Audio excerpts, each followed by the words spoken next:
sportifs procéder à cet exercice sur le saut du Nimba d'or spécial transition. Mesdames et messieurs, selon certains collectionneurs, jamais notre pays n'avait réussi à collectionner autant de médailles dans un cycle de 4 ans, comme ce fut le cas de cette année 2025. Sur ce point, on a un représentant de taille sur ce plateau. Encore pour le dernier sujet, mesdames et messieurs, sur une quarantaine de fédérations récompensées, 22 sont sortis du lot, puis 4 parmi lesquels on a le judo. Justement, comme pour donner raison à l'association de la presse sportive Patrick Gallo, cette fédération rentre tout fraîchement de l'île Maurice où elle a décroché 4 médailles d'or. On aura également des répondants à ce niveau. Mesdames et messieurs, sur ce plateau pour mener ce débat, pour labourer ce champ sportif, j'aurai pour attaquant de soutien Elhadj Sekouna Kamara, le revenant. Karibou, Sekouna, bonsoir. Merci, bonsoir Issaga, bonsoir à notre invité, bonsoir à toutes et à tous. Et voilà, et puis à côté de lui, on a Mme Kamara, Mami Ebelamou, également en provenance de l'Ouganda. Karibou. Caribou, c'est comme ça on dit. Oui. Bonsoir Issaga et bonsoir à tous nos téléspectateurs qui nous suivent un peu partout à travers le monde. Et voilà, l'invité prestige, on l'a dit, il a été annoncé. Il s'agit bien de M. Amadou Tam Kamara. Il est le président de l'association de la presse sportive de Guinée, Patrick Gallo. Monsieur le Président, bonsoir. Bonsoir Issaga, bonsoir Sekouna, bonsoir Mabou. Et voilà, on est sur le plateau pour parler du Nimba d'or. Nimba d'or, peut-être qu'il y a sa 13e édition, je ne sais pas. Mais cette année, ça a été un saut spécial, le Nimba d'or, spécial transition. Pourquoi cette dénomination? Il fallait marquer le coup parce que vous savez que nous sommes à la 4e année de l'avènement du CNRD. Oui. Il était bon que l'on fasse un stop, qu'on fasse un peu le bilan sportif.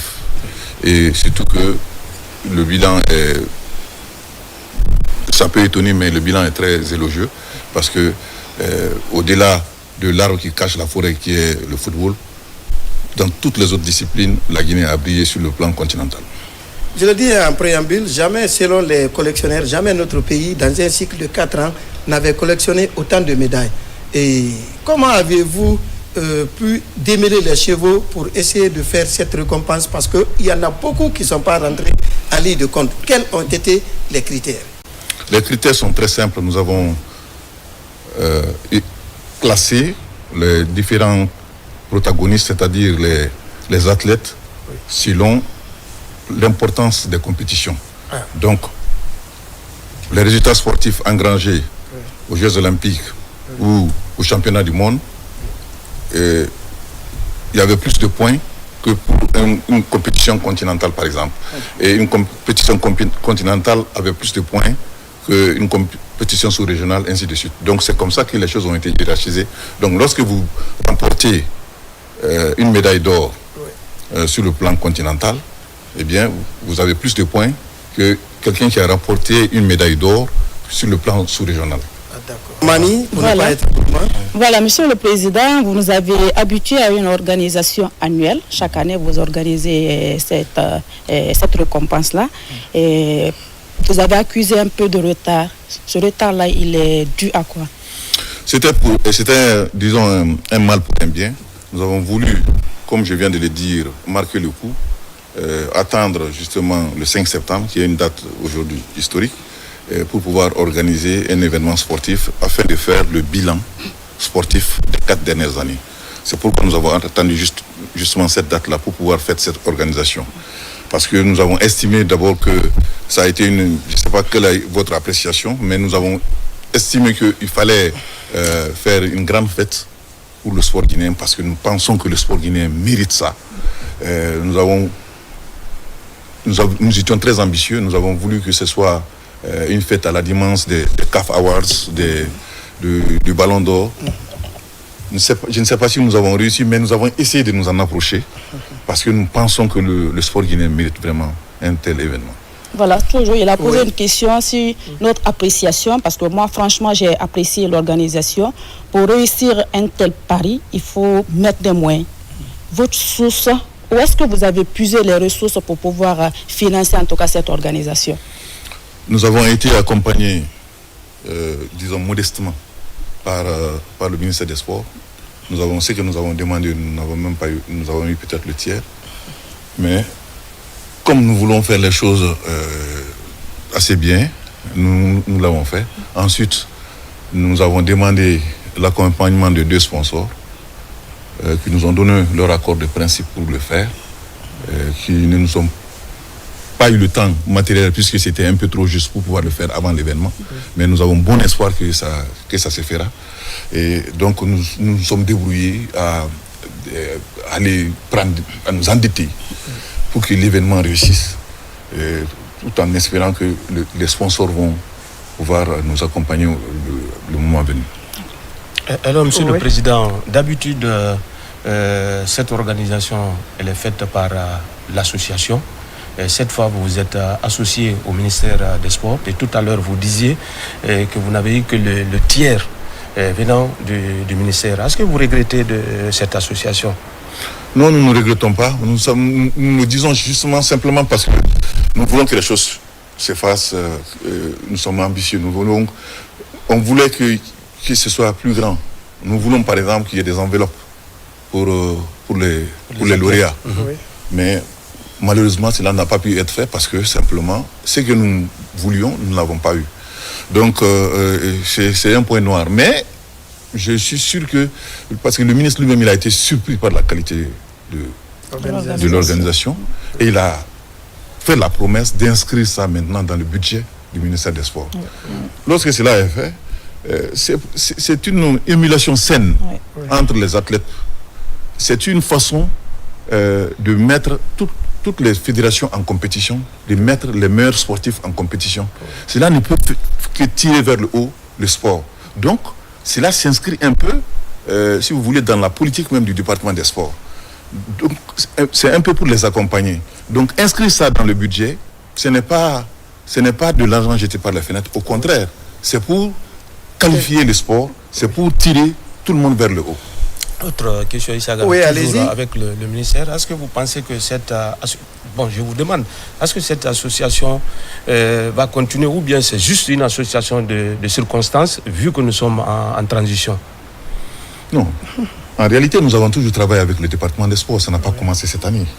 Mais le fait que cette organisation que le ministère soit partie intégrante dans l'organisation, je pense que ça c'est quand même une première. C'est une première, mais ce n'est pas plus mauvais que ça, parce que vous savez, toutes les fédérations sont des organes délégataires du ministère des Sports. Donc, nous n'avons pas travaillé seulement avec le ministère des Sports, nous avons travaillé aussi avec le comité olympique. Si vous avez constaté, le membre du jury, c'était le ministère des Sports, c'était un journaliste sportif qui était le président du jury, mais également un membre du comité olympique. Donc, nous avons travaillé en toute intelligence avec toutes les entités pour que tout ce qui concerne, tout ce qui sont impliqués dans le sport, se sentent concernés pour la meilleure réussite de l'événement. Sur une quarantaine de fédérations, je crois 22 sont sortis du lot pour avoir des satisfecits. Après, vous êtes parti à 4. Comment avez-vous procédé pour ressortir les 4 meilleurs? Sur quoi on s'est basé? D'abord, entre autres le judo, le handball et puis karaté, que sais-je encore, hein? D'abord, ce sont sur les 28 fédérations, ce sont celles qui ont eu à engranger des médailles, tout simplement. Pendant les 4 dernières années. Quelle que soit la catégorie. Quelle que soit la catégorie. Donc, il fallait d'abord sortir ces 28 fédérations. Maintenant, parmi ces 28-là, il fallait les mettre en compétition, celles qui ont remporté le plus nombre de médailles. Donc, ce sont celles-ci qui ont été récompensées. Évidemment, nous avons pris d'abord en sport individuel, parce qu'il y a plus de fédérations en sport individuel qu'en sport collectif. Parce qu'en sport collectif, vous n'en avez que 4. C'est le foot, le basket, le hand, le volley et le rugby. 5. Donc, le reste, ce sont des sports individuels. Alors, donc, il fallait les meilleures fédérations en sport individuel, puisqu'elles sont plus nombreuses, et que les meilleures soient distinguées. Donc, nous avons pris donc la meilleure fédération en sport collectif, c'était le hand. Ensuite, les 2 meilleures en sport individuel. Et aussi la fédération paralympique. Parce que parfois, on a tendance à les oublier, mais ils font un travail énorme et ils ont engrangé beaucoup de médailles. Donc, il ne fallait pas les oublier. Nous avons fait en sorte que cette fédération aussi soit récompensée. Monsieur le Président, Oui. parce que ça c'est une organisation, on va dire, un peu particulière. Et après tout, qu'est-ce que l'association a à gagner après cette organisation? Parce qu'il faut le dire, notre association souffre un tout petit peu, surtout au niveau des voyages des journalistes quand il y a des grands événements. La dernière fois, par exemple, pour le Chan, il faut compter du bout des doigts les journalistes venus au nom de l'association. Est-ce que dans votre collaboration avec le ministère, vous avez eu à poser ces problèmes? Vous savez, nous avons été les premiers à faire voyager pour une Coupe d'Afrique des Nations une cinquantaine de journalistes. Oui. Gabon 2012. Gabon, hein. voilà, une cinquantaine. Nous avons réussi à le faire. Mais vous savez, c'est difficile aujourd'hui. Nous avons tendance aujourd'hui à délaisser ça. Pourquoi? Parce que simplement les journalistes eux-mêmes, membres de notre association, font des démarches. Alors, ces démarches fragilisent malheureusement les démarches entamées par l'association. Donc, du coup, comme les gens ont la possibilité de faire des démarches individuelles, on leur laisse le choix de faire ces démarches individuelles. Monsieur le Président, c'est ne une pensez-vous association. pas que vous mettez en danger l'intégrité de l'association? Oui. Parce que quand c'est les démarcheurs qui prennent le dessus sur une institution, là ça ne va plus. Est-ce que vous ne pensez pas que le bureau, c'est le journaliste qui parle, ce n'est pas un membre du bureau qui parle, que le bureau doit se retrouver avec le ministère des Sports, à tirer les leçons de l'organisation en plus, dire que c'est le seul répondant, c'est l'association. Et les autres doivent venir derrière. C'est l'association qui présente une liste pour dire voilà, tel nombre de places on veut pour ce CHAN, pour la CAN, et non les démarcheurs qui prennent le dessus. Vous ne pensez pas à ça? Nous y pensons sincèrement parce que c'est un débat qui est à l'interne et vous êtes membre du bureau, vous le savez bien, c'est des discussions qui sont en cours. Nous avons vu lors de la dernière CAN ce qui s'était passé. Lors de la dernière CAN, officiellement, nous avions eu je crois 70 places que nous avons obtenues avec le Premier ministre. Oui. Acté, 70 places avec le Premier ministre. Qu'est-ce qui s'est passé? Ce sont nos membres même qui ont commencé à aller faire des démarches. Chacun y va de ses relations. Voilà, de ses relations. Finalement, le ministère dit, bon, écoutez, nous finalement, on vous donne que 8 places. Et comme nous, le Premier ministre nous avait dit 70, nous avons dit non, ces 8 places, nous n'en voulons pas. Finalement, qu'est-ce qui s'est passé? Au bout du compte, l'association n'a pas eu de place. Parce que nous les avons refusé les 8 places. Parce que nous, on s'attendait aux 70 que le Premier ministre nous avait promis. Voilà ce qui s'est passé. Donc, tirant les leçons de tout cela, nous avons dit, bon, on va laisser d'abord les gens faire les démarches parallèles jusqu'à un moment. Après, chacun saura ce dont il est capable. Après, on se mettra ensemble, on va définir ensemble le modus operandi pour le futur, et puis on va voler ensemble. Mais, dans un premier temps, nous avons laissé une première canne et une deuxième canne s'opérer avec la méthode que les gens ont privilégiée. C'est peut-être pas la meilleure façon de faire. Ce n'est pas une démission, mais comprenez un peu la frustration des uns et des autres. Personnellement, moi, je vous dis, j'étais obligé pour mon médium de payer le billet de mon journaliste et de payer ses frais. Alors qu'il est membre de l'association et qu'on avait 110 places, on a eu 8 places, mais nous avons refusé. J'ai préféré payer les frais de mon journaliste et l'amener pour couvrir la CAN. C'est dire à quel point ça fait parfois très mal lorsque il y a des démarches individuelles qui viennent saper les efforts collectifs.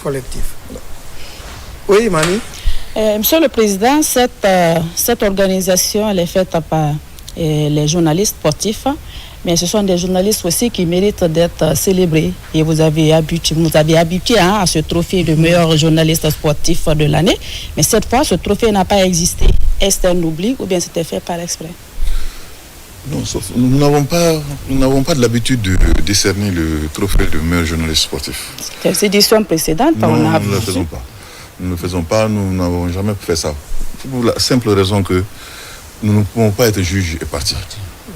Nous préférons que lorsqu'il y a des décorations à décerner aux journalistes sportifs, que ce soit d'autres entités qui le fassent. Il est difficile que nous-mêmes, journalistes sportifs, qu'on s'attribue des prix. Aujourd'hui, je prends le cas d'Isiaga. Il a eu un trophée Et voilà, trophée de portée continentale. Mais il est membre du bureau. Est-ce qu'il est bien placé qu'il s'attribue lui-même? Comme on le dit en ce jour. Peut-être que c'est moi qui oublie, sinon au départ, le master a eu ce prix. Non, c'était avec le format ATF. Paix à son âme. Voilà. Omar Ndia également a eu ce trophée-là. 2009, le format ATF, paix à son âme, oui. Non, nous, lorsque l'association a commencé à organiser ça, nous n'avons jamais attribué de prix aux journalistes parce qu'on ne peut pas être jugé parti. Alors, Monsieur le Président, leçons à tirer de façon globale de cette organisation qui, du reste, selon les analystes, reste la meilleure organisation de Nimba. Et qu'est-ce qu'on peut retenir? Je pense que nous avons placé le curseur haut. Maintenant, nous allons avoir une réunion de bureau pour tirer les leçons de ce qui a marché, de ce qui n'a pas marché. Quels sont les axes d'amélioration? Je ne vais pas conclure à cela ici. Il va y avoir une réunion du bureau la semaine prochaine. Eh bien, nous allons nous pencher, nous allons déterminer ensemble en bureau exécutif ce qui a marché et ce qui n'a pas marché et quels seront les axes d'amélioration. Parce qu'il s'agit d'une œuvre humaine, elle reste toujours perfectible. En termes de visibilité, quels sont les chantiers à abattre? Parce que là, qui parle de récompense, surtout d'une telle envergure, parle également de visibilité à l'extérieur pour que les productions à la RTG en direct de Nimba d'Or. Est-ce que votre bureau a réfléchi à cela pour le futur? Parce que pour l'édition de cette fois-ci, là, comme vous l'avez dit, le cliché est parti très haut. Oui, nous avons bon espoir que la plus grande chaîne de télévision nous accompagne. Ce n'est pas une insulte à Kabak, mais tout le monde sait quand même que la RTG reste la maison mère et que il est idéal que ce soit cette maison qui nous accompagne. Nous savons que la prochaine édition, ce sera forcément la RTG. Et en tout cas, c'est tout ce que nous espérons. Maintenant, comme je l'ai dit tantôt, il y a beaucoup d'axes d'amélioration que je ne vais pas évoquer ici. Je préfère d'abord qu'on en parle, que le bureau se retrouve, qu'on en parle. Après, nous allons identifier ces axes-là et nous allons faire en sorte que l'édition prochaine soit meilleure que celle de cette année. Alors, le message de fin, le Nimba a fini. Le Nimba a fini. Notre challenge maintenant, il y a d'autres défis parce que au niveau de la presse sportive, le défi reste la formation. Oui. C'est très important. Oui. Il y a beaucoup de journalistes du football, mais il n'y a pas beaucoup de journalistes de judo, de karaté, de hand, de sambo. Oui.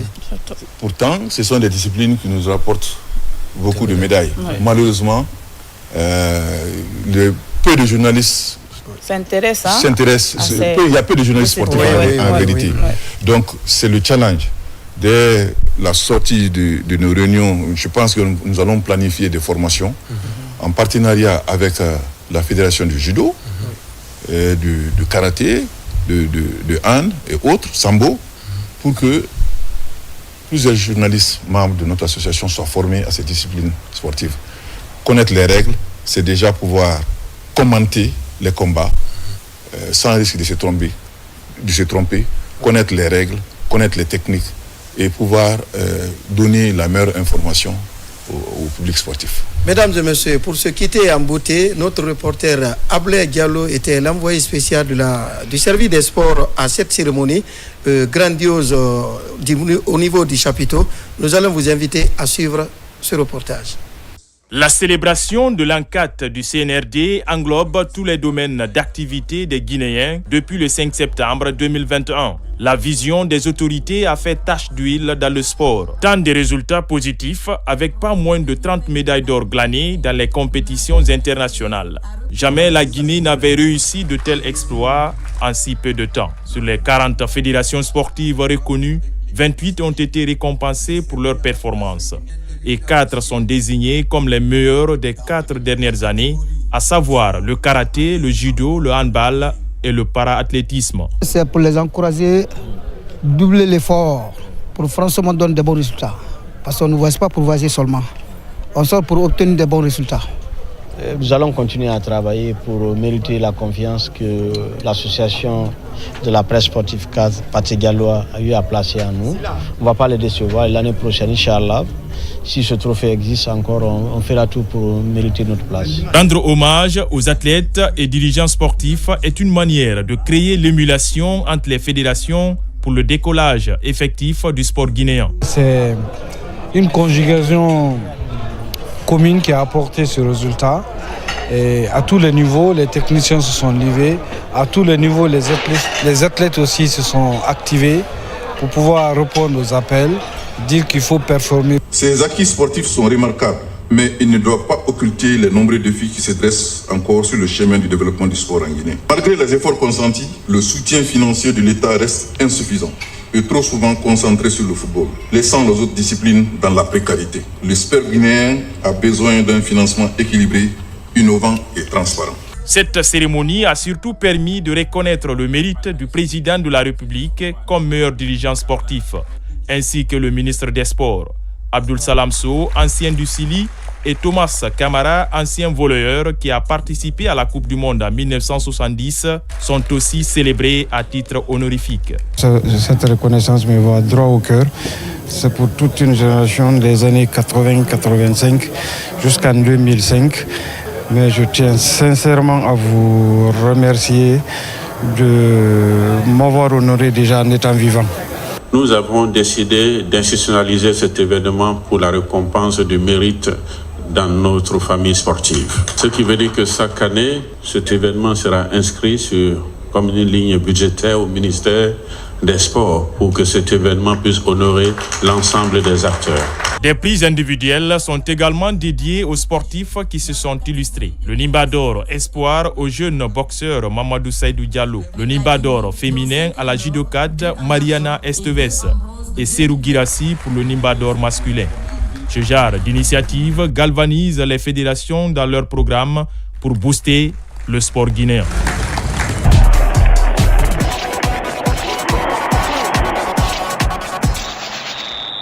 Retour sur ce plateau avec une autre discipline. Il s'agit bien du judo, comme on l'a dit. Cette fédération est classée selon Nimba d'or parmi les 4 meilleures fédérations de la République de Guinée dans le cycle 2005-2025. Et comme pour donner raison au jury, comme je le disais tantôt, cette fédération rentre tout fraîchement de l'île Maurice où elle a décroché 4 médailles d'or. Il faut le faire. Alors, sur ce plateau, nous avons le président, M. Ablaye Balipili Diallo. Il est le président de Fédi Judo. M. Balipili, bonsoir. Bonsoir, M. Issaga. Bonsoir, mes amis journalistes, mes amis de sportifs guinéens. En sa compagnie, M. Mamadou Sambaba, il est coach. Lui, nous étions ensemble du côté des Jeux Olympiques Tokyo 2020, je crois. C'était sa dernière compétition internationale où il a vaillamment compétit pour la Guinée et il s'est reconverti coach pour aider le judo à engranger beaucoup de médailles. C'est une belle reconversion. Je ne sais pas, première question à vous. Oui, non, c'est de nous dire, comme vous l'avez dit, belle moisson encore une fois, ce n'est pas une grande première.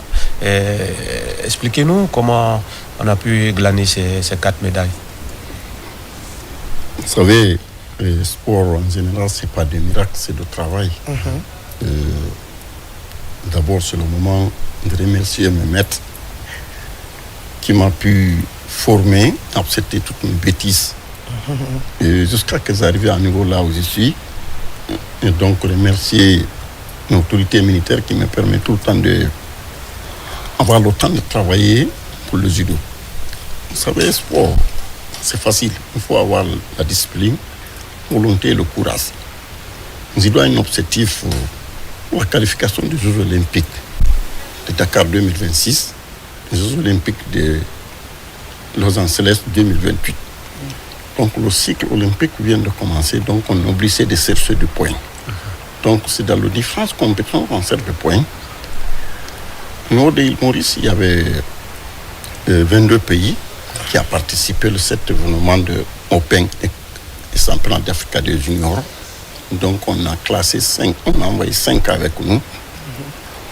Donc on a 4 médailles d'or, on a été classé 5 premiers sur le 22 pays. Donc c'est un objectif de points. Actuellement, on n'a pas de tournoi. Partout là où on sort, on est obligé d'avoir le point pour augmenter de points pour la qualification. Donc ce n'est pas des secrets ni de travail. Si on a des enfants qui ont la volonté, la technique c'est bien organisée. La fédération, c'est des techniciens qui sont plus nombreux que la fédération. Donc c'est pour cela qu'on soutient la situation pour qualifier les Jeux Olympiques pour l'intérêt des nations guinéennes. Voilà, préparatif des Jeux Olympiques, on sait que vous avez des noms ronflants. Moustapha Fofana, Marie Esteves, Marie Banser, qui sais-je encore, Mariana, j'allais dire, hein, Esteves, et également les jeunes qui... Tano Keita, voilà, Tano Keita, Ablaye Minimono. Souleymane Sall. Voilà, dites-nous comment ça se prépare aujourd'hui et comment vous parvenez à détecter ces binationaux, parce que la plupart, parmi eux, sont des binationaux. Vous savez, c'est des Guinéens. Ça, c'est un. Le deux, c'est leurs parents. Il y en a parmi eux, c'est leur maman qui a quitté la Guinée, donc qui a été mariée ailleurs. Donc, par rapport à ça, le sérieux travail qu'on fait ici, on voit le pays, comment les athlètes guinéens travaillent. Donc, ça l'encourage d'être compétiteur de la Guinée, puis s'il fait la demande. Bon, personne ne peut empêcher quelqu'un de faire du sport. Maintenant, dès qu'il fait la demande, vous voulez compétir pour la Guinée, on regarde le critère. Et c'est le critère qui permet pour combattre pour la Guinée. Donc, on l'accepte sur ce lot que ça. Nous aussi, on appuie en faisant la demande à niveau de l'autorité guinéenne de les permettre d'avoir le document officiel qui sera confirmé par l'AFIS de l'accepter sur la compétition. Donc, c'est pour cela qu'on les retient tous. Si vous savez, on a beaucoup d'athlètes. On sort plus deux aujourd'hui. Si vous regardez dans le site classement mondial, la Guinée est 66e. Au niveau de l'Afrique, on est actuellement 4e, après Tunisie, Égypte, Algérie, la Guinée est 4e. Donc, tous les pays de l'Afrique du Nord. Tous les pays de l'Afrique. Donc c'est pour cela qu'on est en train de bousculer le plus. Notre souhait, c'est pour être le premier. Mais devant le Japon et France, c'est pas dire que c'est facile, mais c'est la volonté. C'est la volonté. Oui, mamie. Donc, Samba, vous étiez athlète, aujourd'hui reconverti en coach. Et pourquoi vous avez choisi de vous reconvertir? Parce qu'on a vu des athlètes ici, juste après leur carrière, ils s'occupent à autre chose. Vous, aujourd'hui, vous êtes auprès de cette fédération. Le choix, expliquez-nous. Merci de me donner la parole. Et n'oubliez pas que moi et l'actuel président de la Fédération guinéenne de judo, c'est mon coach, c'est lui qui m'a formé. Tout ce que je suis aujourd'hui, c'est grâce à lui. Donc, il ne peut pas venir comme président de la fédération et que j'arrête la compétition et que je me dis non, je vais me retirer. Donc, mon objectif, c'est quoi? C'est l'accompagner et accompagner les jeunes qui sont là.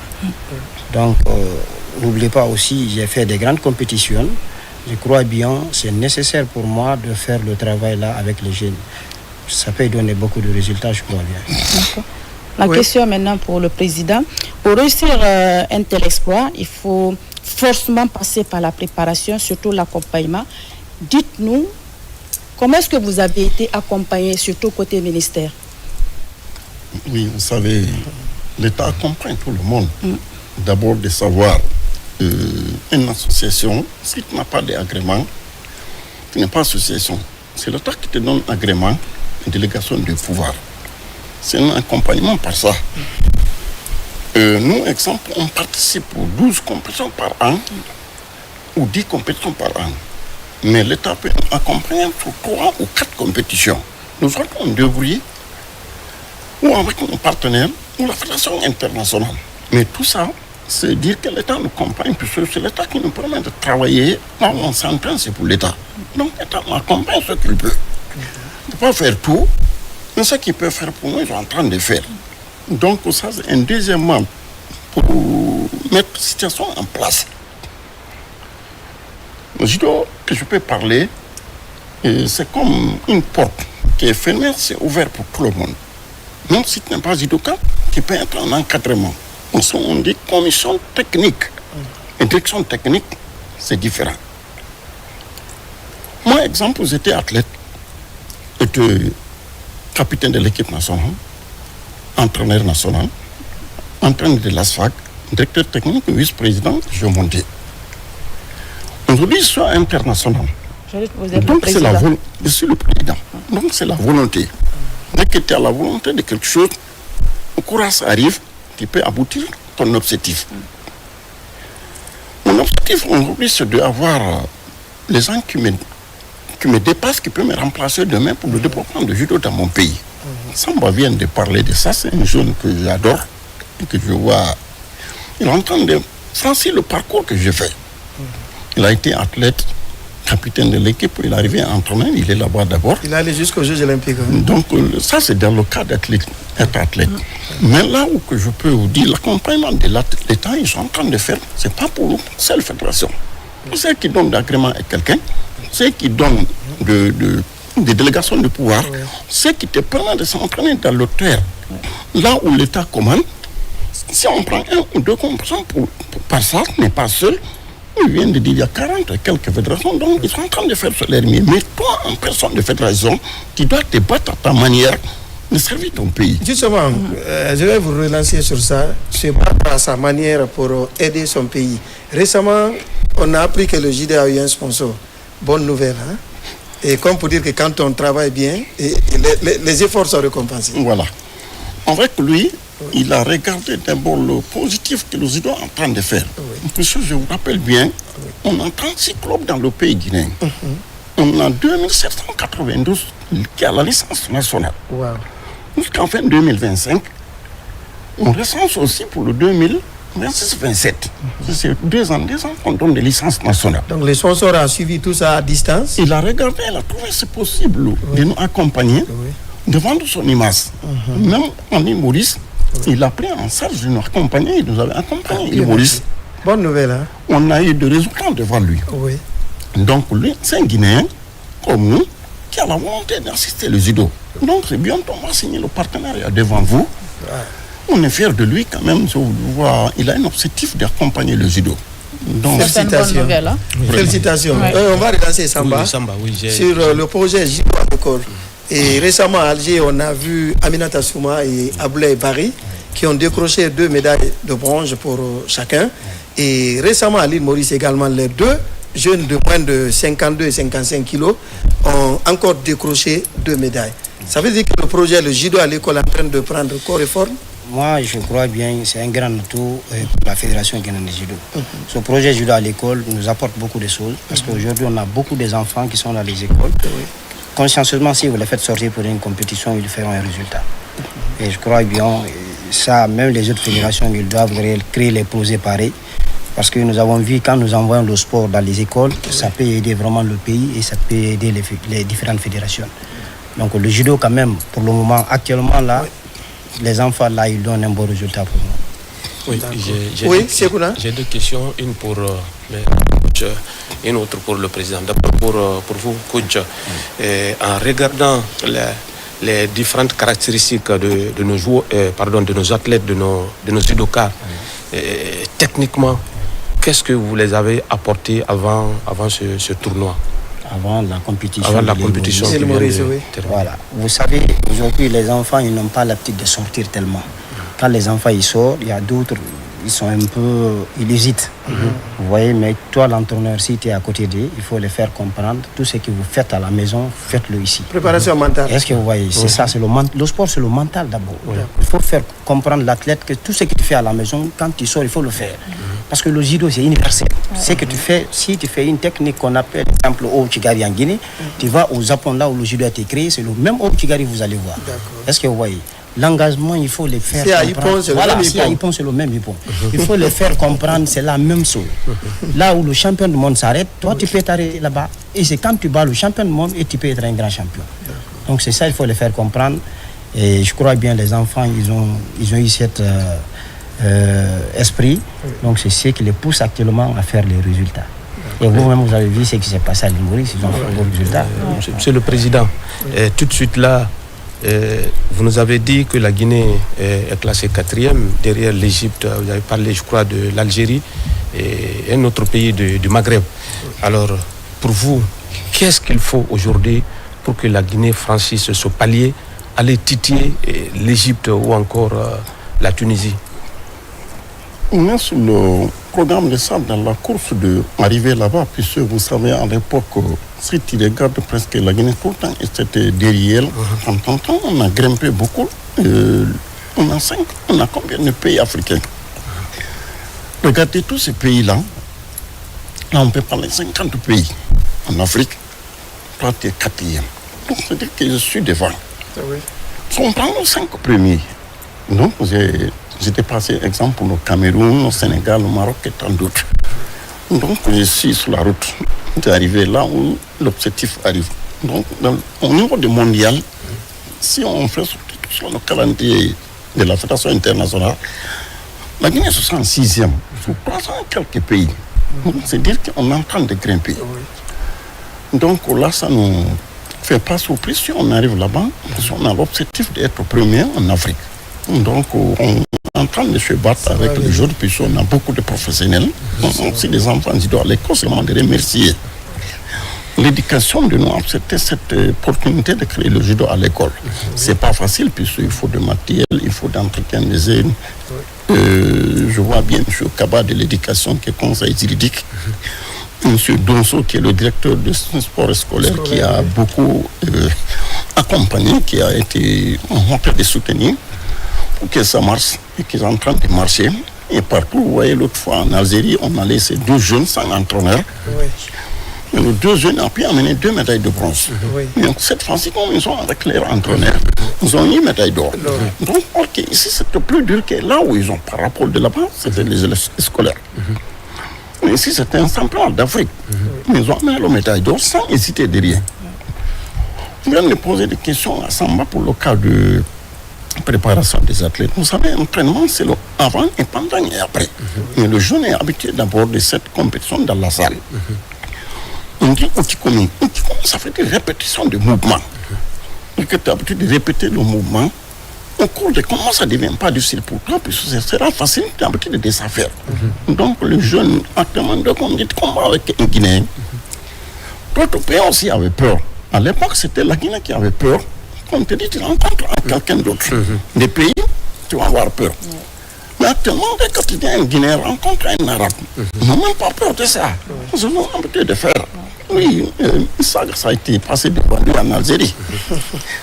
Les enfants sont entraîneurs, ils ont pu battre des Arabes devant tout le monde. Et c'est là qu'il faut saluer la solidarité ouest-africaine, puisqu'il y a un entraîneur ivoirien qui est venu chercher même les Guinéens pour dire vous n'avez pas d'entraîneur, je me porte volontiers, c'est la famille. Et là, si vous nous suivez de l'autre côté de la Côte d'Ivoire, merci pour cet esprit de solidarité. Et les 2 ont décroché chacun une médaille de bronze. Vraiment, merci beaucoup. Vous aussi, on vous encourage, on vous remercie de l'assister. De mon roman, c'était des enfants de nés en 2008. Alors, la dernière question pour vous. Récemment, vous avez tenu à organiser une récompense pour Maria Esteves. Et voilà, quelque part à Conakry, après avoir décroché la médaille d'or à Moulil Maurice. Et on a suivi ses sentiments. On va réécouter au micro de Ablay Diallo. Je suis vraiment content pour ça, pour être fier de notre travail. J'ai besoin de dire merci à tous qui travaillent avec moi, le président du comité, le président de la Fédération du judo, notre patrocine. C'est incroyable tout le travail. Je suis vraiment content parce que tout le monde est fier de moi. Et je suis fière qu'est-ce qu'on fait. Et c'est un moment de changement et de écouter plus fois la Guinée en le podium. Et on va écrire histoire. Ça, c'est le but toujours, de gagner des médailles, gagner des combats, d'être le top des athlètes. Et merci à tous.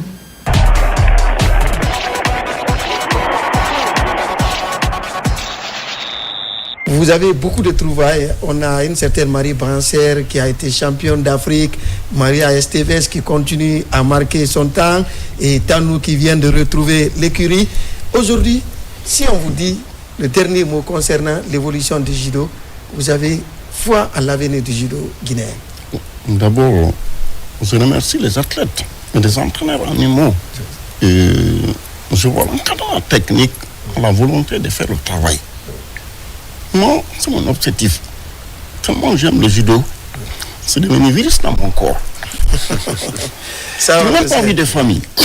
Tellement que j'aimais le judo, même si tu marches avec moi. Vous êtes récompensé par cet amour. Pourquoi? Parce que sur le plan continental, je crois que vous avez plusieurs postes. Hein. Bon, citez-nous 3 postes. Donc, aujourd'hui, à l'Union africaine de judo, je suis le président de la commission militaire de l'Union africaine de judo. Au niveau de l'OSUMA, Conseil international des sports militaires en Afrique. Je suis le président de cette commission. Au niveau des CISO, Conseil international des sports militaires, je suis le vice-président après l'Australien. Au niveau des FIS, Fédération internationale, je suis le président de cette commission chargée de contrôle dans tout le monde entier. Donc, c'est dire, c'est par rapport de... Ça retenu à Guinée, félicitations sur le plan africain et international. C'est pourquoi les résultats suivent. Hein? Les résultats suivent, c'est pourquoi ce n'est pas le hasard. Avant de mettre des tours sur la maison de l'autre, comment c'est chez toi? On vient de recevoir des matériels de sport comme ça, qui viennent d'arriver.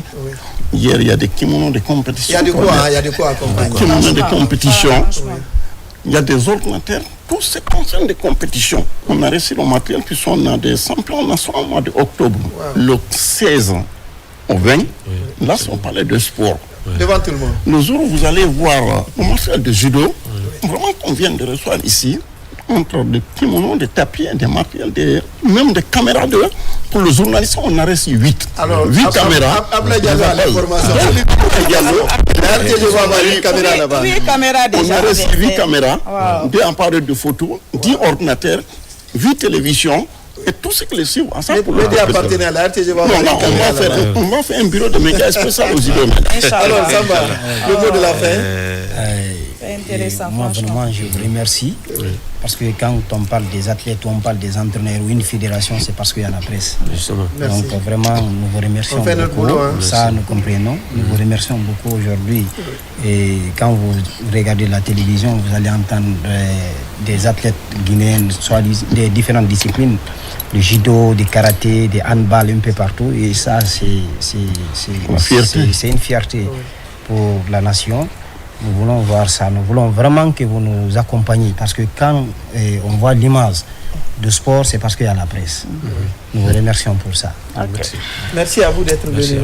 Donc on vous remercie, on invite tout le monde à faire du judo, surtout tout le SILA et de pratiquer le judo. Et donc on vous remercie beaucoup d'avoir nous invités.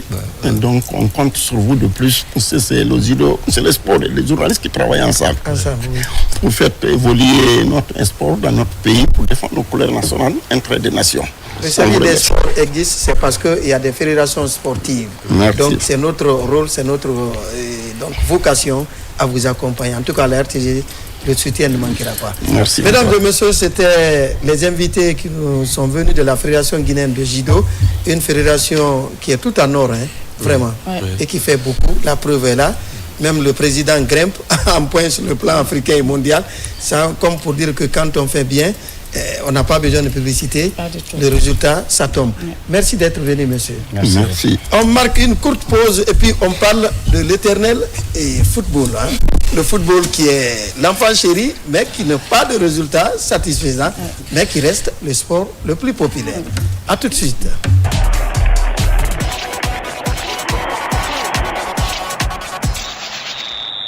Retour sur ce plateau en mode club de la presse pour parler du dernier grand titre de notre rendez-vous sportif Sport Dimanche, les éliminatoires de la Coupe du Monde 2026.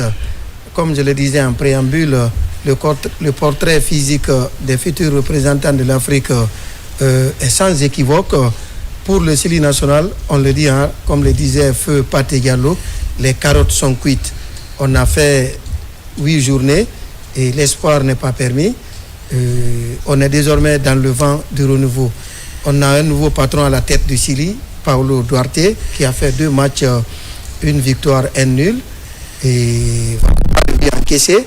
Et on va essayer de décortiquer les 2 rencontres et voir si pour le lendemain, on peut s'attendre à du meilleur ou bien ça va être la répétition de la collection des échecs. Alors, vous êtes au plateau. Le Sili a joué contre la Somalie, qui nous a tenu tête au mois de mars. Et le Chili a joué contre l'Algérie, qu'on a battu au match aller. Et on est là. L'analyse des deux matchs, d'abord contre la Somalie, Sekouna, on est parti avec un 11 idéal, et comme on pouvait s'attendre. Oui, c'est vrai que la Somalie, dans ce groupe, l'unique point que la Somalie a pris, c'est contre la Guinée. Sinon, toutes les autres équipes ont gagné contre cette équipe, parfois à l'aller comme au retour. Alors on se disait, la Somalie qui a pu tenir la Guinée en échec dans ses propres installations, que cette fois, qu'est-ce qui allait se passer. Mais ensuite, on le sait, vous l'avez dit, il y a eu un changement qui est intervenu. Paulo Duarte qui est arrivé avec son système qu'il a, sa façon de gérer. Et vous n'êtes pas seul de savoir, dès après la convocation, il y a des joueurs qui ont décliné l'invitation pour diverses raisons, il faut le dire. Mais ça, déjà, on était déjà habitués. Mais ce qui nous réconforte, c'est le discours de l'entraîneur quand il dit qu'il va aller avec les joueurs qui voudront désormais mouiller le maillot pour la Guinée. Ça, c'est intéressant. Maintenant, sur le match, c'est vrai, un tout petit peu un départ un peu difficile pour la Guinée, mais avec le temps, la Guinée qui marque. Ensuite, il y a un autogol et finalement la Guinée qui gagne sur le score de 3-0. Vous savez, comme on le dit souvent, dans des situations de ce genre, le plus important, c'est la victoire, c'est le résultat. Le résultat, il était là.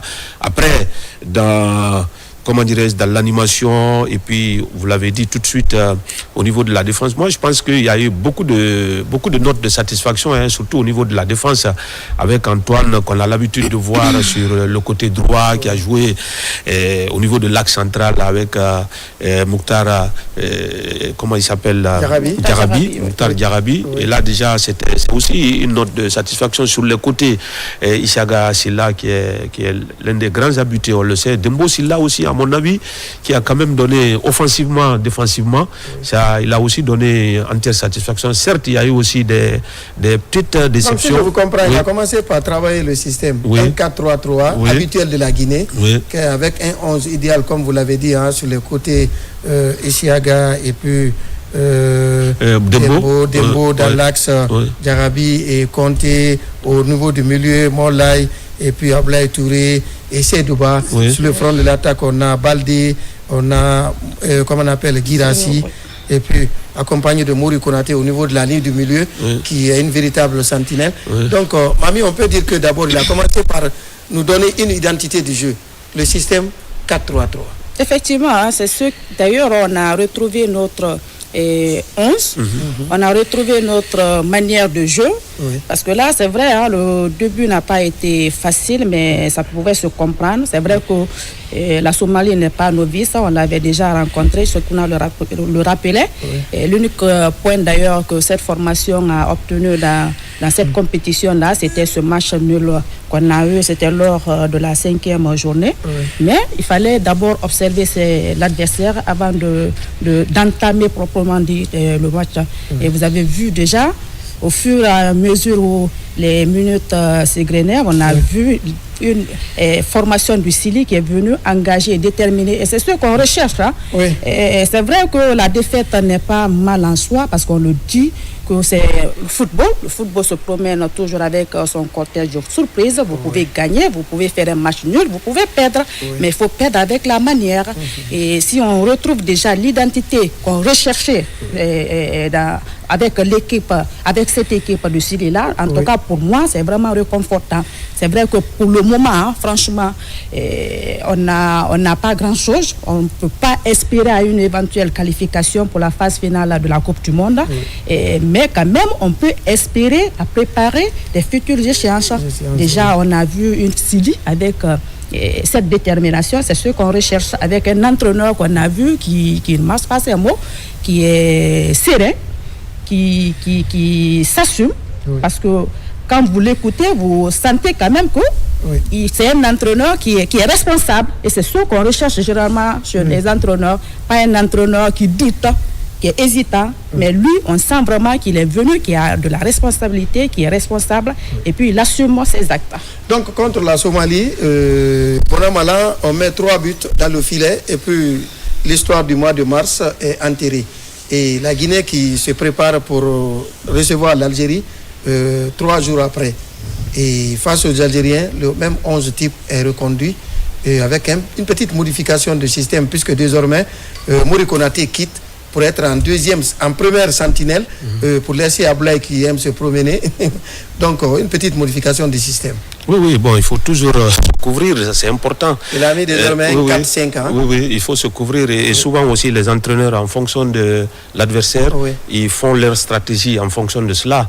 Et c'est vrai, comme on le dit, le classique pour la Guinée, généralement le 4-3-3, mais il peut arriver à un moment où vous pouvez aller avec une défense à plat, avec 2 puissances. Ça dépend de l'adversaire.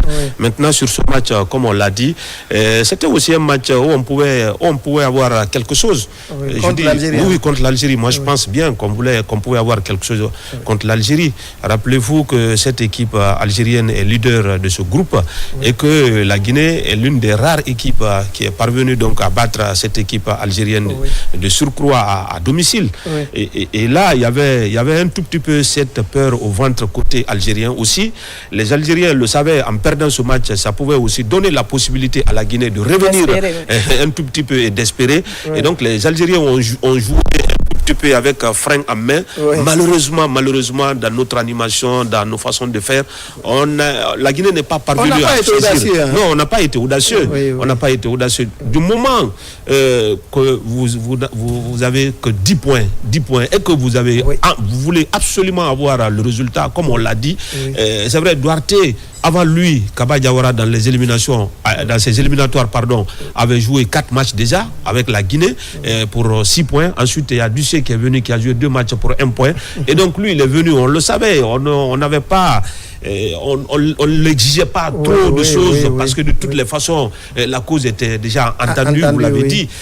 Mais contre des adversaires comme ça, moi je pense qu'il fallait oser. Mais bon, on a compris que quelque part, même le comportement du gardien de but nous laissait entrevoir comme quoi, c'est comme si on ne voulait pas, c'est comme si on cherchait juste le nul. Mais à mon avis, contre l'Algérie, il y avait véritablement de la place. Mami, à la fin du match, le coach Duarte dit: j'ai gagné une équipe avec le cœur, avec l'envie de progresser, avec l'envie de gagner plus que le nul. C'est cette volonté qui compte. Je crois que désormais, ce message doit être dans les oreilles et on peut s'attendre à des lendemains meilleurs. C'est ce que je disais tout à l'heure, parce que je dis que ce qui est réconfortant, on retrouve notre Sili. Notre Sili qui vient dans une rencontre avec l'engagement de gagner, avec l'envie de gagner, je voulais dire. Et on pouvait en tout cas gagner ce match-là face à l'Algérie. Et puis, je suis vraiment d'accord avec ceux qui disent jamais on a été proche d'une éventuelle qualification à la phase finale d'une Coupe du Monde comme cette fois. Surtout, on a hérité d'une poule qui était vraiment jouable. Et la seule équipe qui pouvait en tout cas nous barrer la route, c'était l'Algérie. Et le paradoxe, les meilleurs résultats qu'on a fait, c'était face à l'Algérie. Parce qu'on est allé gagner, vous l'avez rappelé, et Sekouna, on est allé gagner en Algérie sur le score de 2-1. On a fait un match nul et surtout, on pouvait gagner ce match-là. Parce qu'on a vu, je crois que c'est l'un des meilleurs matchs du Sili que j'ai vu ce jour-là. En tout cas, en termes de détermination, en termes d'engagement, en termes d'envie. Seulement que la ligne offensive a été un peu stérile. Les attaquants n'ont pas été beaucoup plus réalistes. Qui est resté l'ombre de lui-même. Sinon, on a eu quand même des occasions. On pouvait franchement plier ce match-là et gagner, pourquoi pas. Et puis, ça pouvait nous relancer dans cette poule. Mais je me dis que du fait qu'on est encore hésitant par rapport à notre qualification, je me dis qu'on a fait ça, comment dirais-je, on pouvait vraiment éviter cela parce qu'on a perdu en tout cas des matchs qu'on ne devait pas du tout perdre dans cette poule-là. Surtout quand vous prenez le match qu'on a perdu face au Botswana lors de la deuxième journée, c'était sur le score d'1-0, une formation de Botswana qu'on va rencontrer lors donc de la 9e journée, je crois. Et puis perdre également face au Mozambique, surtout qu'on avait fait le plus difficile, aller gagner en Algérie sur le score de 2-1. Également faire match nul face à la Somalie. et puis perdre face à l'Ouganda, c'était des matchs franchement qu'on ne devait pas perdre. Peut-être aujourd'hui, avec le résultat qu'on a fait avec l'Algérie, on pouvait se retrouver à la tête de cette poule. Vraiment. Franchement, c'était bien possible. Vraiment. Mais franchement, on a laissé notre chance passer. Mais ce qui est réconfortant, c'est de voir déjà un sélectionneur à la tête de cette formation qui a de l'envie, qui a en tout cas... Qui a de la personnalité. Effectivement, qui a de la personnalité. Qui a de la personnalité parce que je ne pense pas si on a eu un entraîneur comme ça, qui a vraiment de la personnalité, parce que tout le temps que Kaba Diawara a fait à la tête de cette formation du Sili, on ne l'a pas vu tenir un discours, en tout cas, qui peut rassurer, qui peut prouver en tout cas à la face du monde que oui, franchement, il est venu pour un objectif. Il est venu pour un objectif, il a la main en tout cas sur la troupe, comme vous le dites. Et franchement, c'est déplorable. Mais il y a de l'espoir, surtout qu'il y a encore d'autres échéances à préparer. Autre fait majeur, c'est la stabilité défensive. On a fait 2 matchs, une victoire, un nul, 3 buts marqués, 0 but encaissé. Alors on commence à avoir une équipe qui est stable au niveau de la défense. Oui, paradoxalement, je crois, tout n'est pas mauvais. C'est vrai que la Guinée, je crois, c'est la 5e attaque de son groupe, mais la meilleure défense, seulement sur les 8 journées, avec seulement 5 buts encaissés. Et là, déjà, sur 2 matchs contre l'Algérie, qui est, comme on l'a dit, il faut le dire, c'est une référence dans ce groupe. Quoique, mais déjà, contre l'Algérie, on n'a pas encaissé. Contre la Somalie, là également. Et je dis qu'en voyant même comment les défenseurs se comportaient, cette fois-ci, il y avait trop, on va dire, il y avait trop de complémentarité. Et puis la prise d'information, on savait qu'est-ce qu'on devait faire. Mais là aussi, parce qu'il y a eu des changements, parce que rappelez-vous, généralement dans cet axe, on jouait souvent avec Mohamed Ali et Ibrahima Sori Konté. Ce n'est pas la grande partie des éliminatoires. On retrouvait souvent l'un des deux là, quoi. Et souvent, ce n'était vraiment pas la sécurité sociale à ce niveau. Mais là, avec Mouktar, on le sait très bien, dur sur homme, et l'intelligence aussi de cette sentinelle-là. Si ce n'était pas la sécurité sociale d'un côté, désormais, on est assuré tout risque. Bien sûr que oui, bien sûr que oui. D'où il est important, c'est-à-dire qu'on ne peut parfois pas être au même niveau en termes de qualité et tout. Mais il n'y a que quand on a un certain défenseur qui a de la classe, il peut sauver beaucoup la situation, soit en replaçant, soit en parlant. Vous savez, ils parlent entre eux. Et je pense que ça a beaucoup manqué. Et là, on peut quand même s'estimer heureux sur les 2 matchs-là. Et on pense que l'entraîneur va continuer ce travail parce qu'il est bon de marquer. Mais les grandes équipes aussi, c'est aussi les grandes défenses. Les grandes défenses. Alors, le temps, il n'est pas galant aujourd'hui. Ce n'est pas pour tellement éplucher la banane. C'est pour un peu faire l'état des lieux et se projeter dans l'avenir. Aujourd'hui, on voit dans cette équipe qui a un peu la relève qui assure les Isiaga qui laissent souvent leur place. Et puis, Girassi, quand l'essentiel est fait, on le fait remplacer. Ça veut dire que l'entraîneur actuellement est en train de se trouver aussi la solution de rechange. Effectivement, surtout l'arrivée des 2 locaux. Vous avez vu déjà leur rendement. Bachir, leur apport. Ousmane, j'allais dire Bachir, Alassane Bangoura. Effectivement, vous avez vu. Et c'est pourquoi d'ailleurs, j'ai vraiment apprécié sa décision. Parce que je ne pense pas si un entraîneur pouvait oser le faire. Je n'ai pas vu un entraîneur. Il a osé, mais vous avez vu, il a redonné cette confiance-là à ces gamins. C'est vraiment réconfortant. Pour répondre à votre question, il y a quand même des pièces de rechange au sein de cette formation du Sili. C'est vrai que le passage de Kaba Diawara n'a pas été aussi mauvais, parce que s'il a réussi quelque chose, c'est de négliger ces talents qu'on découvre maintenant là au sein de cette formation du Sili. En tout cas, c'est ça, c'est ce qu'il peut faire au sein de cette formation. Le temps n'est pas galant et individuellement, il y a Moulay, Baldé, Ablaye Touré qui doivent au moins de rétrécir beaucoup les déchets techniques dans leur jeu. Parce que Ablaye Touré, par exemple, c'est un indiscipliné tactique. Il est parti nulle part. C'est pourquoi, contre l'Algérie, on a rétrogradé Mouri Konaté en sentinelle pour essayer de sauver un peu cette solidité défensive. Donc à ce niveau individuellement, il y a des coquilles à régler. Oui, l'état d'esprit est très important dans une équipe nationale. Ça fait partie, parce que là, ce que l'entraîneur vous dit, normalement, vous devez le respecter.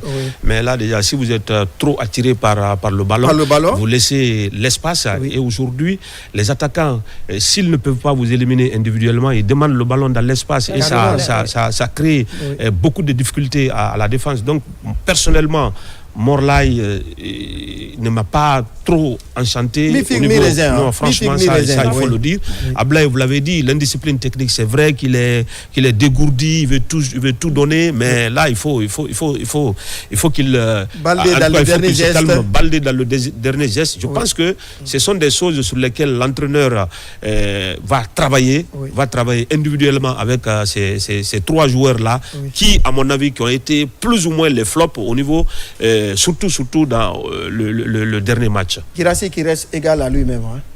Oui, hein. Et de l'autre côté, Mokhtar Diarabi qui est assurance tout risque et Pimpin également qui sort le grand jeu, mais qui doit comprendre l'enjeu. Pourquoi on joue un match. Si contre l'Algérie, il tue le jeu pendant qu'on a besoin de 3 points pour chambouler le groupe, on n'a pas compris Pimpin ce jour. Ça, franchement, on n'a pas compris. Je ne sais pas si c'était les consignes qui ont été données par l'entraîneur, parce que là, peut-être on pouvait le dire de stopper. On pouvait le dire stop. Mais maintenant, ça n'est de trop, il faut arrêter cela. Mais il a continué jusqu'à la fin du match. Et n'a pas été recadré. On n'a vraiment pas compris cela. Pourtant, on avait vraiment besoin de victoire et on pouvait faire. En tout cas, il y avait de la place ce jour-là, mais on n'a vraiment pas compris ces temps morts de Pimpin. Et il doit se ressaisir. Il doit rendre compte que sur lui, pour le moment, on n'a pas encore un autre entraîneur. Et là, il a vraiment suffisamment sa place au sein de cette formation de Sili là, mais il doit se ressaisir quelque part. Surtout dans ces matchs. L'espoir est permis avec Duarte. L'espoir est permis. Moi, je le dis haut et fort. Oui, que l'espoir est permis. Franchement, en l'écoutant, on sent quand même que l'entraîneur qu'on recherche en attendant, pour le moment, il a fait 2 matchs. Il a fait 2 matchs. Le résultat n'est pas mal en soi parce qu'il a fait une victoire, un match nul. 0 but encaissé. 0 but encaissé. Et quand vous l'écoutez, vous sentez effectivement que c'est un entraîneur, en tout cas, de haut niveau. Sekouna, c'est fini pour la Coupe du Monde 2026, mais je crois que pour les échéances futures, on peut bien dire que la stabilité est dans la surface technique. Oui, c'est ça surtout, parce que regardez, comme on l'a dit, en 8 matchs, il y a 3 entraîneurs, qui ont joué, qui se sont succédés. Kaba Diawara, on l'a dit, 4 matchs, Michel Dussier, 2 matchs, et là, Duarte a joué déjà 2 matchs, sûrement il va jouer les 2 derniers, et là, pour un très bon résultat, non seulement il faut travailler, mais surtout la stabilité. Je pense qu'au niveau du banc du Sili, la stabilité, elle est importante, aussi pour Duarte, d'ouvrir son champ pour les joueurs, non seulement les joueurs locaux, mais aussi les joueurs guinéens qui sont en Afrique, qui jouent les championnats africains. Parce que les joueurs que nous avons, on dit grands joueurs, mais si vous les classez en réalité, c'est des joueurs qui arrivent 2e, 3e jaune. Voilà, donc là, Duarte, pour les mettre la pression, pour les mettre encore une fois la pression, pour qu'ils donnent. Oui, il faut accepter la concurrence. La dernière fois, vous parliez tout à l'heure de Bachir. Ce but-là, c'était les 2 joueurs de notre championnat. Un travail laborieux. Les joueurs venaient de faire leur entrée. Donc là déjà, s'il continue comme ça, moi je pense que, comme vous l'avez dit, je suis d'accord avec vous, on peut espérer pour le futur. Et voilà, mesdames et messieurs, c'est un début de débat sur le Sili national. On aura l'occasion d'en parler avec l'arrivée de Duarte. Beaucoup d'événements vont se succéder. Et mesdames, messieurs, merci d'être venus. Merci à vous. Ça fait un plaisir en tout cas de partager ça fait longtemps. ce plateau. Surtout. Le chant oblige. Alors, merci à tout le monde. Merci à toute cette équipe technique dans l'ombre qui nous met en lumière. Merci à la réalisation Sarata. Merci à Yamoussa l'infatigable. Le service des sports vous retrouve mardi à partir de 4